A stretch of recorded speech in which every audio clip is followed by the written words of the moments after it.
Hey y'all, welcome back to Colored Couch Conversations. Welcome back. Hopefully you've listened before.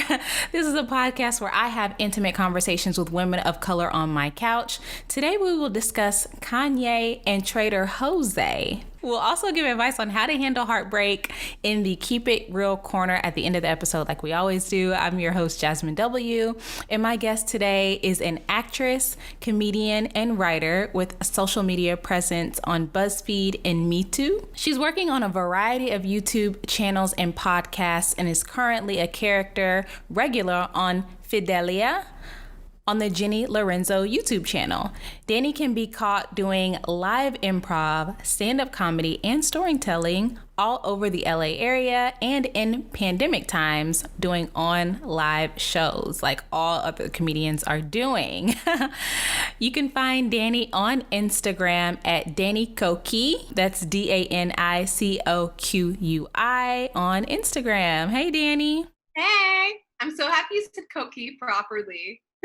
Really? Do people mess that up? People say it all. They say coqui, and I'm like, okay. Girl, no. Your girl studied Spanish, okay? We know what a coqui is, what a coqui looks like. But you know what? Let me tell your first and last name. So you go by Danielle Adaliz, right? Yes, you said that right too. Danny, did you not know that my minor in college was Spanish? I did not know that. Yeah, maybe we should start speaking Spanish to each other because I don't know it anymore. I speak English. I'm like a real Puerto Rican where I don't quite really speak grammatically correct Spanish, but I understand enough. Yes, I would love that. I really would. Okay, so I did have a question for you though about your Instagram handle because Coqui, why is it Danny Coqui? Do you know what a coqui is? It's a frog, right? Yeah. It's my mom used to call me that just because I'm always talking and chirping ever since I was a little baby. So she used to call me Coqui, just because I'm talkative. Yeah. So I'm a talkative night owl. So that's kind of why I have that nickname as a baby. That's really cute. Okay, I'm not even gonna front though. I didn't know what a coqui was, but I did look it up. They make a really cute sound. Did you listen to the sound bite? I didn't listen to the sound, but I know that's why they're called a coqui because of the sound that they make or whatever. That's literally what it sounds like. It sounds like a whistle. Does your mom still call you that? No. She doesn't call you that anymore? She calls me bitch now. I wish my mom called me bitch. Okay, so one question about you being Puerto Rican. Were you born here, so you're first generation? Yeah, well, yeah, actually, because my sisters were born in Puerto Rico. Oh, wow. So I'm a first generation American on my mom's side. But Puerto Rico is technically a colony, an American colony, so you're still an American. But Yeah. And my dad is second/third generation Irish on his side. Okay. So yeah, that's a white guy. My mom's an Afro-Puerto Rican woman. But I grew up in California, so there's not a lot of Afro-Latino presence. So I always just identified as Black, just because that's who would accept me, and culturally, Afro-Latinos and Black Americans are very similar. Yeah. Especially Puerto Rican, because you're technically a Black American. So it's funny because I do a lot of Latinx content now, but I was never accepted into any Latino culture ever growing up. I was so removed from it. I didn't know who Selena was. I thought that was a character J-Lo played. I just had no, I had no basic American Latin culture in my life. I knew Puerto Rican culture, but it was like I said, it's so it's a colony culture, so it doesn't really have it has culture, not to say that it doesn't, but it's so much has happened. So yeah, it's so interesting though for you to say that you were accepted by Black people for a few reasons. I feel like mixed people, biracial people always say that, they're tugged. They're not really accepted by Black people. They're not really accepted by white people. You know what I mean? In this case, you felt like you were very removed from your Latin, from the Latin community here in California. But, why do you feel like you were accepted by Black people? Because I feel like I don't hear that very often especially from Afro-Latina people. If I was in New York, I would probably hang with Dominicans and Puerto Ricans, and it wouldn't be a thing because especially like New York Dominicans, New York Puerto Ricans love to like separate themselves from Black people is something I noticed. And in Puerto Rico, it's like very normal to be like, oh, I'm Black. Like even like white passing Puerto Ricans who have Black parents like me, like will be like, yeah, I'm Black. Like they're very happy to say that they're Black. Oh, or okay. that like African, or they know they're Nigerian or Yoruban, Igbo heritage. Like they're very comfortable with it. That's not all, but it's like some. And like just the people, I think it's just my environment and what I've been surrounded by, in all honesty. I think that I am a rare case, which is like interesting. And I think because I identified with like a lot of my friends I met at like a hair salon with my mom. Yeah. So it's like I'm just like the little white girl at like the hair salon, and I'm going to be playing with all the other little kids, because I don't know if your mom ever relaxed her hair, but that shit takes a while. Yeah. And so you make friends. Yeah, I just always felt more connected and more accepted by like Afro-Caribbean culture. There's lots of Jamaicans in San Diego that my mom was friends with. I did lots of reggae festivals growing up. So I was like more surrounded with like Afro-Caribbeans who identified as Black, and therefore they would be around other Black people. And because I'm Black presenting, I would also be in those groups, and they would be like, oh wow, like it's cool that there's like this like white girl that is comfortable with herself. And I think that that's why my friends like liked me and knew it was up. Yeah. Okay, that's really cool. Okay, we're gonna come back to a couple of yeah, that was a good intro though. Okay, so we always start the podcast off with a quote from a woman of color who inspires us. And you know this quote because you chose it. And the quote is, knowing how to be solitary is central to the art of loving. When we can be alone, we can be with others without using them as a means of escape, by Bell Hooks. I'd love to know like why you chose this quote. Like what does it mean to you? So I read this book called All About Love in my Black Studies class, because my minor, I actually have a degree in Black Studies, and my minor is in Pan-African Studies, and I had a specialty in sexuality and Black culture.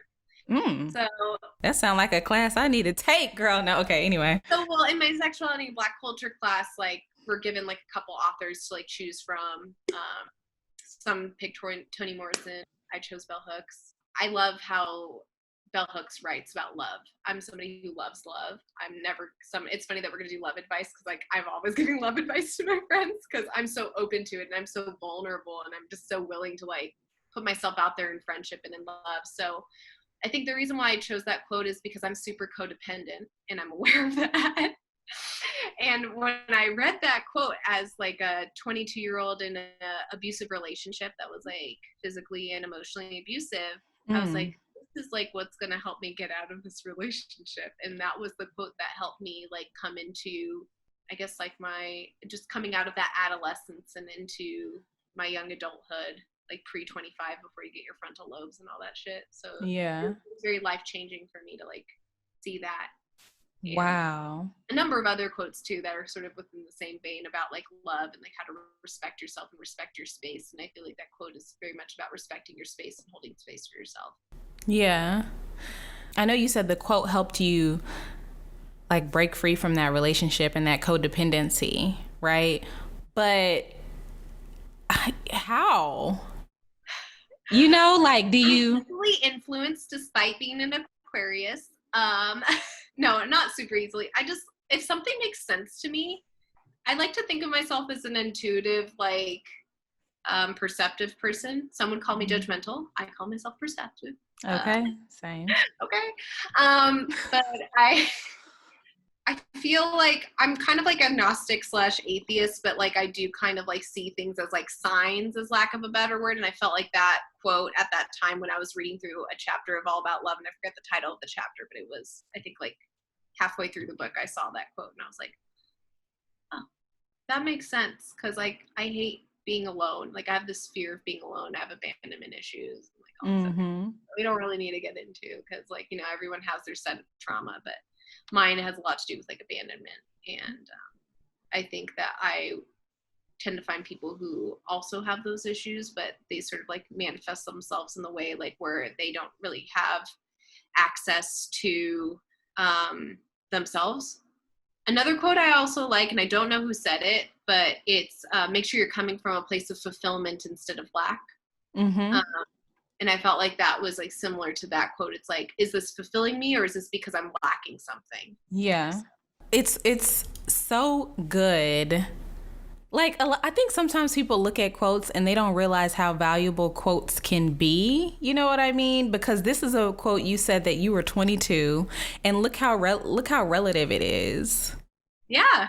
And it made me think about quarantine as well. So Anyway, anyway, I love quarantine, but I'm privileged, so whatever. wait, hold on. Why do you say you're privileged? I mean, I'm privileged in the sense like where I don't have to worry about like going homeless because I have fun employment. Yeah. And I have parents who would take care of me if that wasn't accessible. Like, you know, despite my relationship with either of my parents, they love me. Yeah.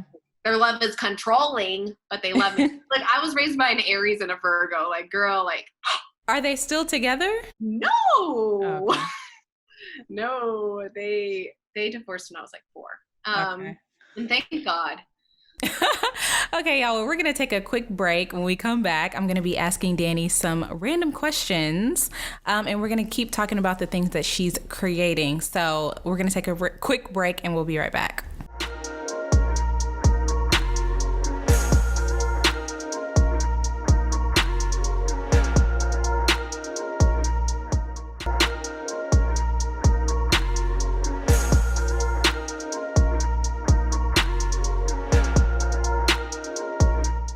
Hey y'all, welcome back to Colored Couch Conversations. I'm your host, Jasmine W., and I'm here with my guest, Danielle Adaliz. And we are going to be talking about some random things. Y'all know I love to ask people random questions to get to know them. So, my first question, we were talking about this a little bit before the break, but I'd love to know, what's one thing you've learned about yourself during this time in solitude? I think, okay, so I just turned 30, like right before quarantine happened. So I feel like that's just like a big shift for most people, or at least hopefully it's a big shift, because I feel like it's like 20s, but 3.0, if you will. Okay, I see what you did there. You see what I did there? I'll make a great dad someday. I have spent a lot of time like sort of like thinking about, like I have definitely put in a lot of like value and like effort into other people's like creativity. And while that is like such like a beautiful, good thing that I want to continue to do, I definitely need to put that same energy towards myself. And I need to realize like some things that because I also have anxiety, but like manageable anxiety. I feel like just like millennial anxiety. Yeah. I've been like realizing like some things just aren't that big of a deal. And I've been like sort of evaluating like my life choices and been pretty proud overall. Like, I think I've only ever had like an actual falling out with like one person really in my whole life. Like, that's a pretty good track record. I'm still best friends with somebody that I've known since I was 9 and I live with her. Oh girl, you nice. That's one thing about you, Danny. You're very nice. Thanks. Some people think I'm mean, but I think it's just because they don't know me, but I feel like, or they don't believe me because I'm somebody that communicates with like compliments all the time. And so people were like, I don't believe you. And that used to hurt my feelings. But then finally I clapped back at somebody and said, well, that sounds like a you problem. I don't want you to put that on me. I was like, I'm just proud of you. So like. Totally. Don't put that on me. Like, get behind me then. Like, I don't need that. Yeah. I'm over here being your friend. Sounds like you don't have good friends. And you know what? It's about confidence too. It's about when you telling somebody something that they might not necessarily believe about themselves, it makes them very uncomfortable. Yeah. Sort of sad, but I'm always like very happy to do it. It definitely always comes from a sincere place. Yeah. No, I feel you. I see both ends of that, because I feel like sometimes I'm kind of that person. Mm-hmm. You know, when people give me compliments, sometimes I'm like, girl, you crazy. And that's just a way for me to kind of be like, thank you, but also I'm uncomfortable. You know what I mean? You definitely did it with me a little bit in the DMs, but then you realized I was about that Jasmine JW life posting you, and then you're like, yes, girl. Like it switched from like, girl, stop, to like, yes. Yeah. That made me happy. I said, you're doing amazing work. I show you to like my whole like household. We share your videos like back and forth. Like I hear your voice sometimes in the kitchen when I'm over here because my boyfriend's watching something you did. That's very sweet. I really appreciate it, because I'm the type of person, I feel like I ain't doing nothing, girl. Much. We were talking about you the other day. He's like, your friend Jasmine is putting out a video like a couple times a day. I was like, dude, she's working. I need to work. Like, Thank you, girl. But things that you've done, I haven't been able to do because of that. Like, you've written a whole pilot, and like you said, I've been working on writing stuff with other people, like a production company here in LA, but I haven't had a chance to write my own stuff. You know what I mean? So I need to dedicate time to myself to do that, you know? Can you share a little bit about what your pilot is about, or do you not want to? Yeah. It's called This Isn't About You. Love it. And it's based on a lot of real life. So This Isn't About You is a dark comedy about the strained relationship between a daughter and her father. It's complicated by the fact that the daughter, Nick, is a white-passing 24-year-old mixed black girl, while her father, Rex, is a 50-something white Gen Xer who is not as progressive as he thinks he is. She's an aspiring comedian. Nick attempts to distance herself from her father's influence while having just come out of an abusive relationship, like the one I talked about. In the pilot, we introduce Nick through her job as a bottle service girl. We establish aspects of her current situation that are in flux. At the end, we introduce Rex, a man who has found solid ground late in life and harbors a strong party streak. Think of like a Matthew McConaughey type. He is both privileged and pragmatic with an outsized sense of himself. The rest of the season will explore Nick and Rex's relationship, examining how their lives are affected by their racial identities. The goal of the show is to expand on the idea, exploring how race works to reveal and include different aspects of each character's lived experience. So in short, this is my dad's problematic, and I just wanted to write a dark comedy about me and my dad's relationship. Yeah, yeah. Our life is funny. He kind of raised me, and I was with my mom more part-time. It's so interesting to have like a white dad and say that he's problematic, because he probably thinks, no, like, look at my kids, look at the people I love around me. Oh my God, girl. The amount of times I had to remind my dad that just because he dates women of color does not make him not racist. That part. You're not exempt from racism. If anything, you're probably tokenizing and like objectifying, which is something that I know that he's doing, but that's my tea. Well, sip it. It's hot. Yeah. I wanted to ask you too, what are some things, and I know because you've never told me this, but I just know that it happens to you. What are some things people say to you when they try to guess your nationality? Oh, all the time. Never any like sort of generic Latino, which I'm actually kind of happy about, because Latino isn't a race, and I get really annoyed when people like just go, you look Latino. I'm like, what the fuck does that mean? Like, you can look Latino. Like, you know what I mean? Right. Like, when I saw you, I was like, are you Puerto Rican? I feel like that was one of the first things I said to you. I was like, you Puerto Rican or Dominican? You had like a vibe. Like, but I have one of those faces, but you do. You look a lot like my cousin Nelia. But the number one thing I get a lot is like any sort of like Middle Eastern, Arabic, anything. So especially when my hair is straight. People think I'm Israeli, but like Sephardic, or I get Palestinian, I get Jordanian, I get Persian, especially in LA. I get Armenian. I live in Little Armenia. Oh, okay. And then if it's not that, then it's like always Italian. Like, people always assume I'm Italian, or like Greek. But, interesting. And then when I tell them, it's so funny because like the pilot's also going to talk about how I experience like a weird form of racism that like mixed kids that are more like mixed presenting or even black presenting wouldn't even receive to their face. But like, for instance, I call this guy the racist baker, and it's the best baked goods I've ever had in my fucking life. All right. So good. Yeah. So this guy's Israeli, makes fucking dope croissants, like best croissants in LA. I go over there without my boyfriend one day, who's more visibly black. He's also mixed. And he pulls me aside. He's like, oh, so are you Israeli? And I was like, oh, no. And then he's like, oh, Palestinian. Like, and I'm like, oh, no. And then he's like, oh, what are you? And I was like, well, I'm Afro-Puerto Rican and white. And people don't always know what that means. Mm-hmm. They're like, what does that mean? I'm like, I'm just black and white. Like, you know. Mm-hmm. And then immediately he says, oh, don't say that. And I was like, what? He's like, don't say that. You're beautiful. You shouldn't say you're black because you're beautiful. I get that shit, girl, all the time. Anytime I mention I'm Black to somebody who is not Black, because when I mention I'm Black to somebody who's Black, then they're like, oh, okay, like Halsey, Meghan Markle, like Jennifer Beals, and they see, like, oh, your freckles, your hyperpigmentation, your cheekbones, I see it. Yeah. But when it's a white person, it's always like, I've gotten this more than a handful of times is, oh my God, you're Black? You look like a normal girl. If I would have saw you, I would have just thought you're a normal girl. So what do you say to the baker up the street?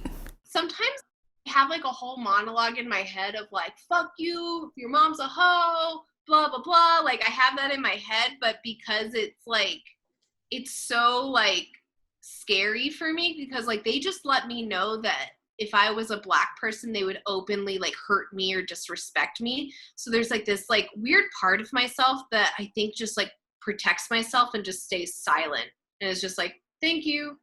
But if it was happening to my mom, which it has happened, or my sisters who are more visibly Black, or my cousins, then I'm like, like I'm the white savior. I'm the fucking like Becky that's going in there like helping them. You know what I mean? But when it's for myself, I have a hard time just like, I almost feel like you're taking that load or like it's like your duty to take that load or something. It's a really strange thing that I'm working on, if we're being honest. I don't really know what to say. I just kind of go, like, I'm just shocked and like kind of want to cry. Yeah. So like, why would you say that to me? That's horrible. Like, and you know what? Like, I think that one thing, and you know, I do videos about this kind of stuff all the time. And I think that one thing that I've received a lot in the comments, and one thing that people, I guess, often think is that if somebody talks to you that way, that you have to go off on them.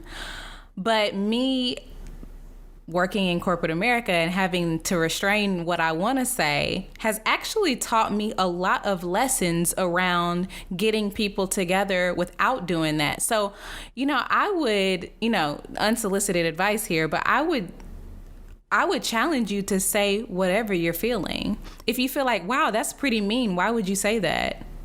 Yeah. It's okay to say that, you know?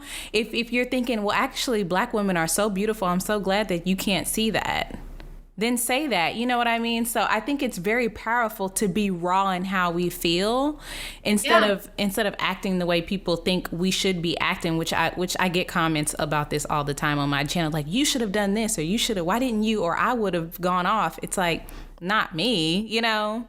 Yeah. I think like for me, like there's like definitely been a few times where I've definitely like sort of like made a comment, like for instance, this one girl who was actually a casting director had said that to me. It's like, oh, you're Black. That's so funny. You look normal.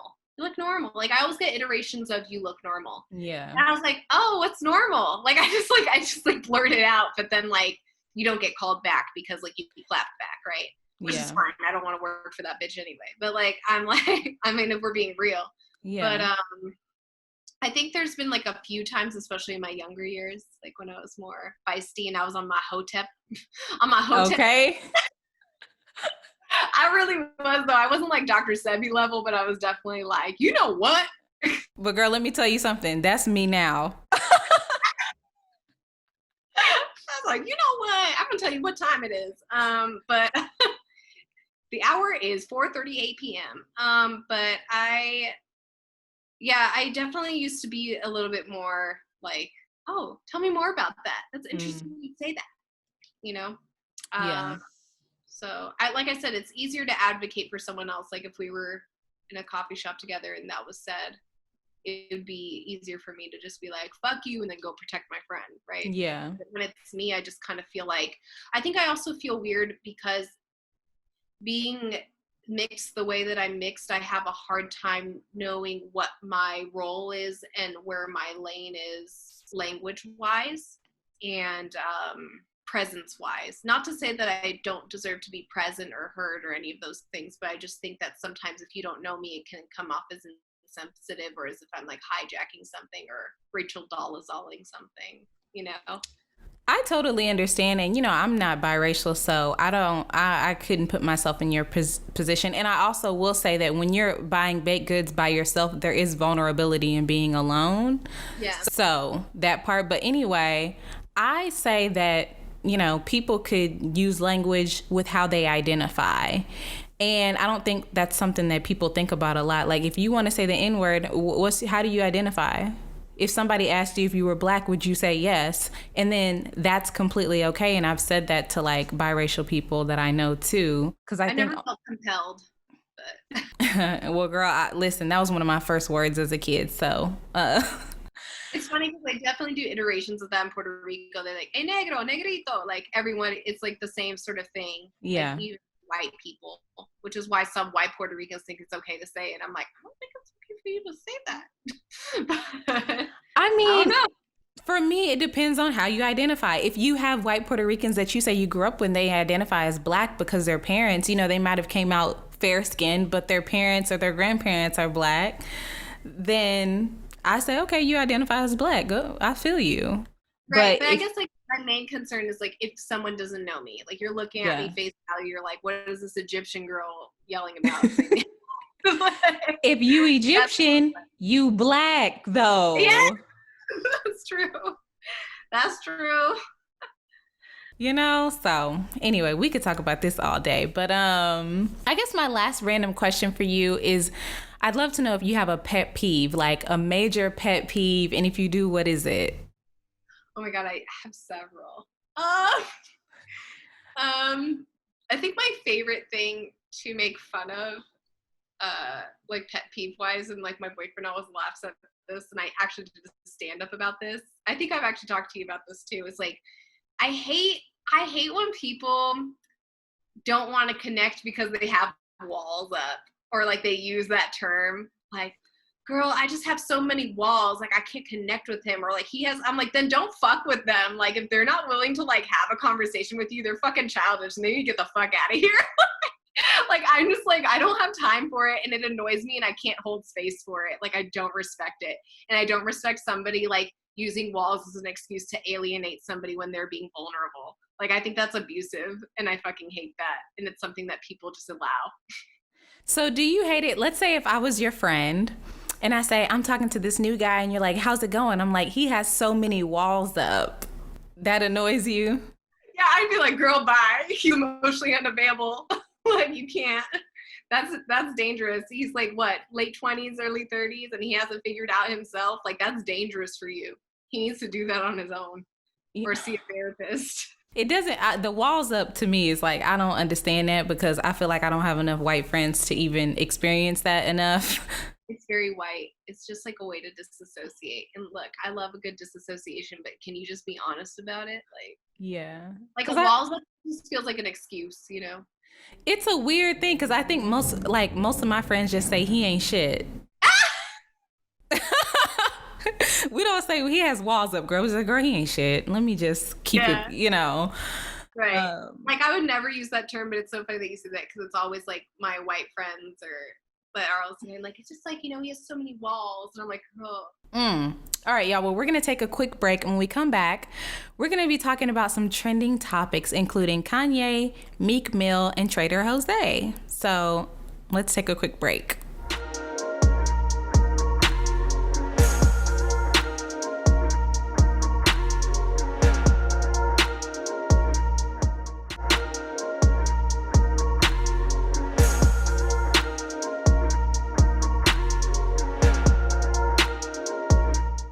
Hey y'all, welcome back to Colored Couch Conversations. I'm your host, Jasmine W., and my guest, Danny, is here. You can follow her on Instagram at Danny Koki. We're going to talk about some trending topics. So the first one, girl, I don't even know. I thought about whether I should include this or not, but the first one is Kanye West.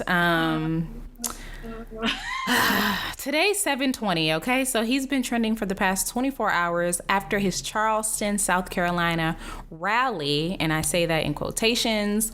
What are your thoughts on Kanye? I guess an easier question would be, do you plan on voting for Kanye, or do you know anybody who would vote for Kanye? Like, I was a Black Studies major, so I know a lot of hoteps that are going to vote for Kanye, first and foremost. Like, too many. And I'm going to call one out, Terry Sivers, motherfucker. And I clown on him all the time. Everybody go bully him, because he cannot. He's too smart. I honestly have been like so like I'm pretty like politically savvy because like also my boyfriend is like super into it and he's definitely like radicalized me way more than I already was. I still hate Joe Biden for obvious reasons. I said it's kind of hilarious that we're out here protesting laws that like Joe Biden put into place with the 1994 crime bill, but like that's none of my business, I guess. I don't know. But I guess it's just between like, do we want the outed racist or do we want the closeted racist? And they're both pedophiles. So like allegedly, actually, I should say allegedly. We have to say allegedly, but we all know that it's not alleged. Back to Kanye, like the idea of voting for somebody that isn't an alleged pedophile or racist or KKK member sounds great. The fact that it's Kanye makes me want to die. A lot of people might have to bite the bullet and just vote Joe Biden, right? And like that's their business. But in California, we already know it's going to go to Joe. And if you're feeling like a real patriot, if you're in a blue state only if you're in a blue state, not if you're in a swing state, because then you will fuck up this election. But if you are in a blue state, if you want to vote Green Party to give it 5% visibility, so that way next term, like a Green Party candidate can run, like somebody like an AOC or like a American Ilhan Omar. I wish it could be Ilhan Omar, but it can't. Yeah. Or Nina Turner, who is my dream candidate. Nina Turner. Yeah, Nina Turner is my dream candidate, girl. Yeah. But that way we can give them space to be a legitimate third party. So if you're feeling like, I don't really know what to do, and you're in a blue state, please vote Green Party. We just need 5% visibility, and that way the next election can be fine. Also, vote from the bottom. This is actually Nina Turner quote that I really like that I was giving you, was, you can't build a house if you start from the top. You have to build from the bottom. Mm-hmm. So find who the progressive candidates in your district. Find all the progressive candidates. If you're progressive or socialist or whatever, I'm assuming you are if you're listening to this podcast. Find who these people are and vote for them. Donate to them. Be active for them. Be active for yourself. Like, this is so big. This is so much bigger than ourselves. Like, we have people to protect. I'm a humanist. Like, yeah. So no, I will not be voting for Kanye. No, I do not pay attention to him. I heard he threw a tantrum. I saw a little bit of it. But I don't really know much of what's going on other than like real issues. So yeah. Ooh, no, she didn't. And yes, that's the tea, actually. It's not a real that's thing. The tea. Okay, well, the next trending topic, Meek Mill is trending on Twitter as we speak because he commented on a post about someone else's comment about the fact that Nicki Minaj is pregnant. Nicki Minaj announced her pregnancy today, so good for her. I know she's always wanted to be a mother. I think Nicki Minaj would make a great mother. Yeah, she's great. But Meek Mill commented on somebody's post about the fact that she's pregnant. And just to catch you up on Meek Mill, if you don't know anything about him, he recently just had a baby with another woman named Milano. So he's trending number one because, you know, people are kind of wondering, what does he have to do with this and why is he commenting? Let's say he commented. Somebody named Respectfully Justin said, y'all got one time to share a Nicki pregnancy picture on your story timeline and you getting blocked. She don't know you and she didn't post you when you were pregnant. Hashtags respectfully. Meek Mill commented a few emojis, some laughing emojis and some silent emojis, like ones with the mouth missing or whatever. And that's why he's been trending on Twitter. So my question for you, Danny, is if your current boyfriend found out that his ex was pregnant and he was commenting on Instagram posts around her pregnancy, how would that make you feel? If my current boyfriend was commenting on his ex-girlfriend's pregnancy, I would probably just be like, why did you do that? First. And then secondly, if he doesn't have like a reasonable, to my standards, answer, I would just be like, okay, like we need to have a conversation about like how we're gonna break up because that shit's disrespectful to me. I think it's very disrespectful. I think it's disrespectful. I mean, call me a fucking crazy controlling bitch, but like I just have standards and I'm sticking to it. Listen, the reason I asked too, like, I hope I don't make you too biased because I did post something on my Instagram before we got on the podcast. But I'm like, if my husband posted or I saw that he commented on something about the fact that his ex-girlfriend before me is pregnant, I would pack up my suitcase so fast, girl. Like, if you're not over that, what are we doing? Exactly. That's like where I'm at. See, this is why we get along. I'm like, you know what? I have no problem being single. Okay? If you're not, no qualms. I don't get that. Like, and he's trending because everybody's like, why is he still talking about this? Like, that y'all aren't together. This has nothing to do with you, so you shouldn't have a comment. Look, if he wrote congrats and like it was like sincere and like some people, look, this is, I think I talked about this before. I don't have addiction issues. If I break up with you, you did something fucked up to me, we're done. You're cut off. Like, no, absolutely not. I don't have time for it. You're an ex for a reason. An ex is an ex. Yeah. That being said, I have an ex-boyfriend from high school. I never had sex with him, and it was high school, and we're best friends in real life. Like, so I think that helps. But I feel like once you've like had sex with someone, and especially been in your adult life with somebody, and like they've seen the inside of your vagina, maybe you guys have gone through an abortion together. I don't know. Like, don't be friends with them. You broke up with them for a reason. Girl, I've been saying this for years. Stop being friends with your ex. It's called addiction issues, girl.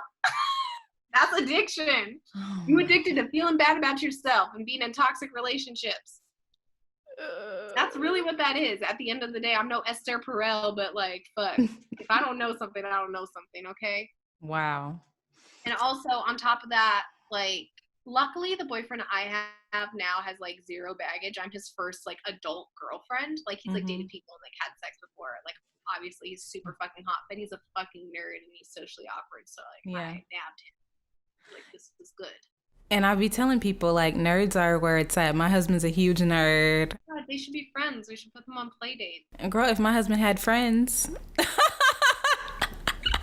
Okay, so the last trending topic is there was a petition to remove Trader Jose from Trader Joe's packaging because somebody said it was racist. And maybe I'm going to get shade for this, but like, I honestly don't care because I feel like I'm ahead of my time. I feel like I'm ahead of the curve on this. I think it's great that we got rid of like the Aunt Jemima shit. I think that it's great that like we're painted, but I feel like we need like real reform, and I feel like paying attention to like tiny things that like literally all they need to do is like change the name of something to make you happy is like, that's actually not the root of the issue. The root of the issue is like systematic racism. Yeah. I mean, and some can argue like, well, that is like these minor things are still a part of like the bigger systematic racist scope or like sphere. I don't know. I think it's petty like to deal with right now. Yeah. But I'm not going to say it's not important because like if it's important to somebody, like I'm not going to be an asshole and be like, well, that's not very important, right? Yeah. But I guess if you're asking me personally, I mean, I don't give a shit. I feel like they're still going to sell the same things. It's still going to taste like shitty Mexican food. So, like, I mean. All right, y'all. Well, that was a lot. But now we're going to give back by giving some advice in the Keep It Real corner. Y'all know we do this every episode at the end. And the question today is from Instagram. Okay, so this person says, what are some tips, 1 or 2 tips you have for handling heartbreak? And that is from Instagram. So I'd love to know, we've talked about you being in bad relationships. We've talked about your parents not being together and stuff like that. So I'd love to know, how do you, what are your tips for handling heartbreak? For handling heartbreak, well, for starters, I've always done the breaking up. I've never been broken up with. Same. So like my heartbreak actually happens usually in the middle of the relationship when they have no idea. So I'm not really actually alone during the heartbreak. It's just sort of like me processing. I would guess like, so my last relationship was an emotionally abusive relationship with a guy that was like way older. Well, not way older than me, like 7 years older, but that's still like so old. Like when you're like 24 and you're with like a 33-year-old, like that's like a lot. It's like, we're not learning anything. Like this guy just thinks he's teaching me how he wants me to be, right? Right. There's just like no growth that's going to happen from within at that point. I mean, maybe there's some great guys out there, but I always say, like, max, don't date somebody 5 years older than you. You guys have to be able to watch the same TV shows. Like, Yeah. but anyway, side note, onto how to deal with heartbreak. I personally see a therapist so that I find that helpful. Just like talking to somebody like about how they feel. I think everyone's different. I think that me and you are very similar in the sense like where if it's not serving us, we got to go. Mm-hmm. Yeah. So like for me, it's like the way I feel like the biggest heartbreak I've ever experienced was like allowing myself to get, it's like within myself, like my heartbreak was within myself. I also realized that I was never actually very much in love when I was in those relationships. Like my relationship now, I'm so in love, and I think it's because I love myself and I respect myself. My boyfriend now, we've been together for 4.5 years. This guy has never screamed at me once, never raised his voice at me. Like we get into arguments and we have like discord and things, but it's never something where he's like threatening to leave me or he's threatening to hurt me. It's been such like a beautiful, like, okay, then like let's talk about it. Like even if like he's the one that's in the doghouse, because like we both like have like those moments like where I'm in trouble or he's in trouble, right? It's like a lot of like, let's talk about it. Like I'm on your side, I'm on your team, and like I want you to win. I don't go into this with wanting to hurt you. I go into this wanting to grow. And I feel like on a side note, when you're having lots of arguments in your relationship, especially if they seem petty, like if they're major, like definitely see a therapist, but if like they're like little petty things here and there, like communication issues here and there, like the argument is actually a good thing. It's a sign of growth. And you're just like, oh, there's growing happening, and we can either grow together or we can grow apart. Like this is like a pivotal moment. So like, let's decide to grow together and like just like really hear these harsh like things that we feel. Yeah. And like that we just want it to be good. If this is a boyfriend, girlfriend situation, if you're single now, you have the ability to do whatever you want to do. So do it. Being single is a blessing. Like, I mean, I love being in a relationship, and let me tell you, I've never felt more free in my love. And like, there's this girl, her name's Ashley Chea, and her Instagram is Watermelon Egg Roll. She's also Afro-Puerto Rican, and she writes about love a lot too, and she writes some really beautiful shit. And she wrote this one thing about her and her husband. She's like, I've never felt more free than like fully loving you. And I was like, whoa, like that's how I feel about my boyfriend. I'll connect you to her. She's wonderful. Yes. Really beautiful stuff. I really love her stuff. Well, Danny, I've really enjoyed having you on the podcast. Let us know what you have coming up. Where can we find you? What are you working on? What can we be on the lookout for people who follow you and want to keep up with you? For sure. So I do a lot of work with my friend Jenny Lorenzo. She does this abuela content that's like pretty popular. Abuela means grandma in Spanish, and I'm like one of the characters on her little universe show. So that's cool. Where she plays the show's on YouTube? The show's on YouTube and on Instagram. So she's at Jenny Lorenzo, Jenny Lorenzo. I can't even think about how to spell Lorenzo right now because I'm so I do a lot of that. And right now I'm finishing up my first short film that I produced, wrote, acted in, did the set design on, did the crafty on, funded, and helped direct. But I had a brilliant director, but like she let me co-direct with her, which was really nice. And she's amazing. She's at Roxanne Baldovin. But we're working on a short that's about the song Pina Coladas, or if you know what it's about. But it's basically about a relationship that went sour, and this guy tries to cheat on his wife, and then when he goes to finally meet the woman that he was going to cheat on his wife with, he turns out it was his wife the whole time. So they were trying to cheat on each other with each other without knowing it. It's actually a really funny song. So we did a take on it as if two people of color in the 70s were doing this, and that applied to them. So it's like a dark comedy version of that, and that should be released probably late August, early September. But who knows? Things are moving kind of slow. We're all kind of just like moseying about. And I have my pilot, which I talked about earlier, that I'm shopping around, looking for people who are down to produce it. Like, so if anybody's listening to this and you're interested in that and you want to produce it, hit me up. I think Jasmine might put my email, or you can reach me at Danny Koki. Yeah, and that's pretty much it. Just like, practicing self-love, trying to learn and grow and like be better, and work on like dismantling my own internalized white supremacy and like trying to help others, doing emotional labor when it's hard to have other people do it for them. That's mostly what I've been doing. Awesome. And reach out to Danny if you want to help her produce, but only if you got money, because we don't want no broke people. I don't want broke bitches on my shit. We don't. And don't. Well, thank you so much, Danny. Y'all know, if you love the podcast, don't forget to rate, review, and subscribe on the platform you're listening on right now. If you love Colored Couch Conversations, make sure to tell someone about the show, okay? Do not be selfish. You can follow us on Instagram at Colored Couch Conversations, and you can watch the show on my YouTube. That's comedian Jazmyn W on YouTube, spelled Jazmyn.